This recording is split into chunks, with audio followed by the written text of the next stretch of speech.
Everybody, આજે આપણે બનાવીએ શેઝવાન ફ્રાઈડ રાઈસ.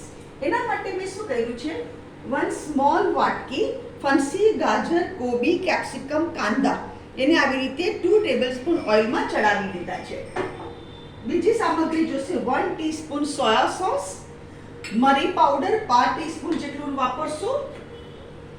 1 વાડકો આપણે ચોખા લીધા છે જેને મેં ધોઈને ચડાવી દીધા છે, અને 2 ટેબલસ્પૂન શેઝવાન સોસ અને 3 tablespoon tomato ketchup, 3 tablespoon tomato ketchup.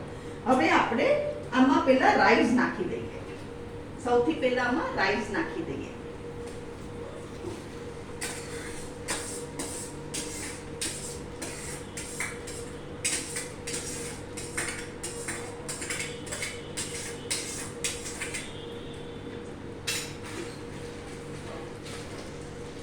અને રાઈસ ને કરો તમે પછી ઠંડો કરવાનો, ગરમ ગરમ નહીં કરવાનો.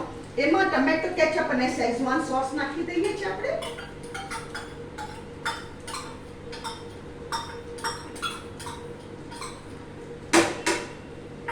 એમાં સોયા સોસ નાખી દેવાનો.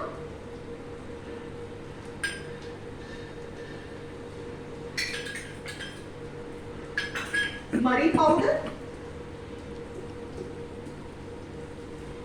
5 ટીસ્પૂનથી થોડું ઓછું, અને મીઠું સ્વાદ અનુસાર મીઠું.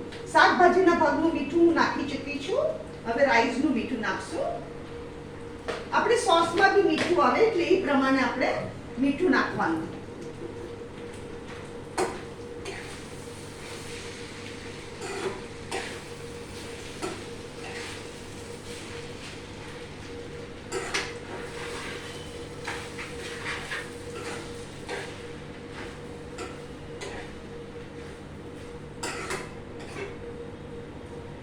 જેને ચાઇનીઝ ભાવતું હોય ને એને આ શેઝવાન ફ્રાઈડ રાઈસ બહુ પસંદ આવે.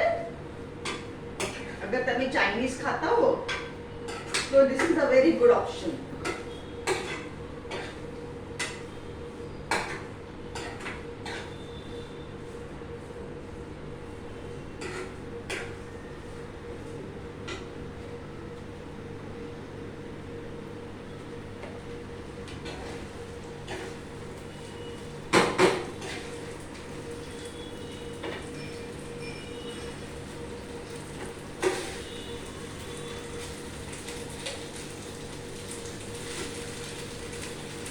ફ્રેન્ડ્સ, આ છે શેઝવાન ફ્રાઈડ રાઈસ જે મેં વેજ હાક્કા નૂડલ્સ સાથે પીરસ્યા છે. વેજ હાક્કા નૂડલ્સની રેસીપી મેં મારી ચેનલ પર ઓલરેડી શેર કરેલી છે. Veg Schezwan fried rice. અગર તમને મારી રેસીપી પસંદ આવે તો કમેન્ટમાં જરૂર લખો. અને તમે રાહ શું જુઓ છો? ફટાફટ ઝટપટ મારી રેસીપીઓ બનાવો.